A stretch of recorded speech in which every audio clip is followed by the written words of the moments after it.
Hey, what's up, everybody? This is Talasup, your one-handed gamer, with Talasup Gaming, where we are all about talent, tenacity, and trophies. Right now, I'm going to do a quick tutorial guide. It's redundant. But anyway, I'm going to do a quick, just an easy way to understand how the new planetary and system scanning for Elite Dangerous works. So right now I just jumped into this system. I'm about 2,100, give or take, light years away from the bubble. I was doing a little bit of exploring. I'm heading back right now. And I decided, you know what, like, I found out how easy this was. I might as well share it with everyone else. So the really simple thing is, as soon as you jump into the system, you want to make sure that you use your discovery scanner. And I have them set up. And then you have your surface scanner too, and we'll get into that in a little bit. But your discovery scanner is what you want to do as soon as you jump into the system. You want to make sure that you start discovering all the planetary celestial bodies that are in the area. And right now we have 17. And the info will show you how to enter into FSS mode and analyze your results of what you found. Very quickly, though, I need to just instill in everybody, there needs to be a separation of your firing when it comes to primary and secondary on your D scanner and on your surface scanner.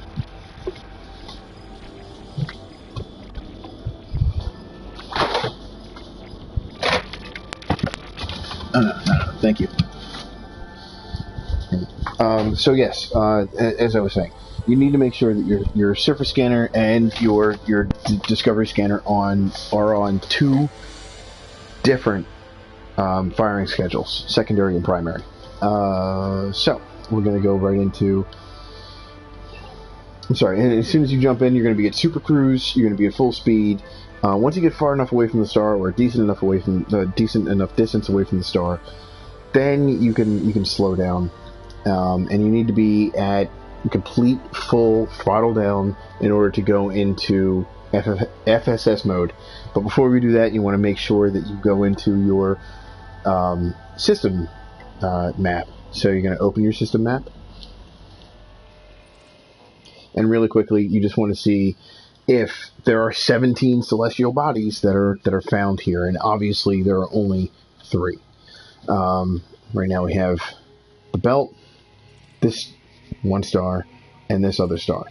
Now, I am in a system where no one has been, for some reason, in the last 3-4 years, give or take, that this game has been in existence.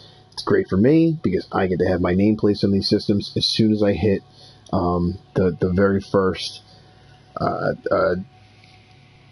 space station that I come across that'll accept my Anaconda. So, if you found, let's say, even 2 or 56 or 18 or 9 or whatever the number might be, if you come across a star system where you know that there are more celestial bodies than have been discovered by any other person, then you want to go into FSS mode. And you do that by holding down triangle, hitting R1, and then you want to start scanning the area for these little blips. You're going to show up in like this little indigo color, this little purple color, whatever that is. And you just move the right stick. You move the left stick to locate the area, and the right stick to get the frequency. And once you get the frequency, you zoom in with L2, or I'm sorry, R2, discovered the planet.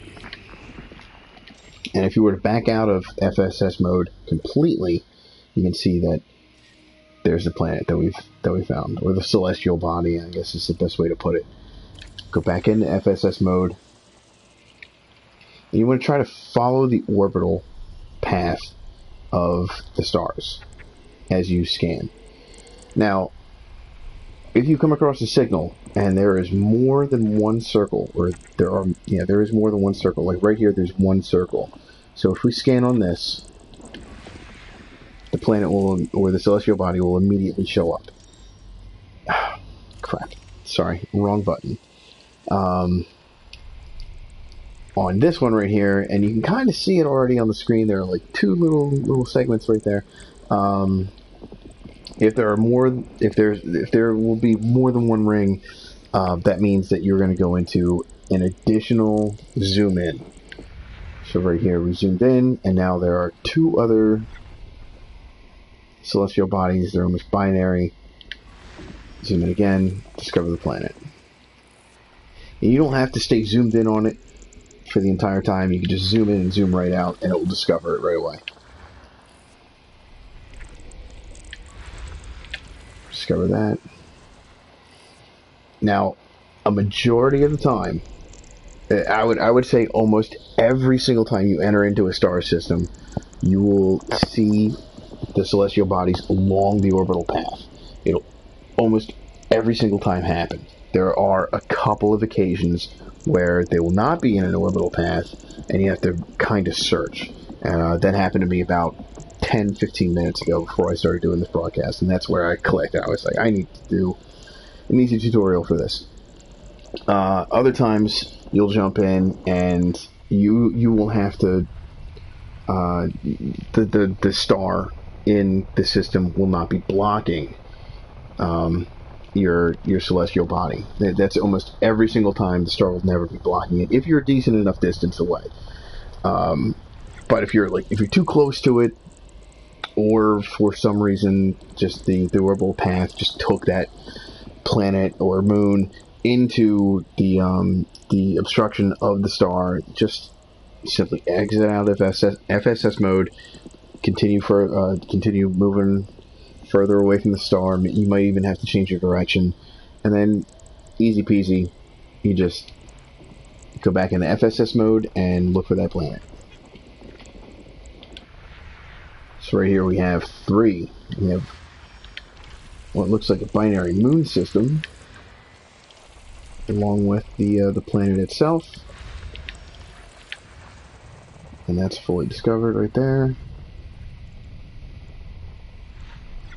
And there's no true distance as far as you need to be away from a star in order to zoom in. You just have to be wrong one. You just have to be in the system, and you can scan as far as the computer wants you to, or this. Yeah, the computer wants to take you, and that's really helpful. So here we go. We have down here, you're going to find on this end of the spectrum more of your asteroid clusters. Further to the right, you're going to find actual bodies, and also gas giants, things like that.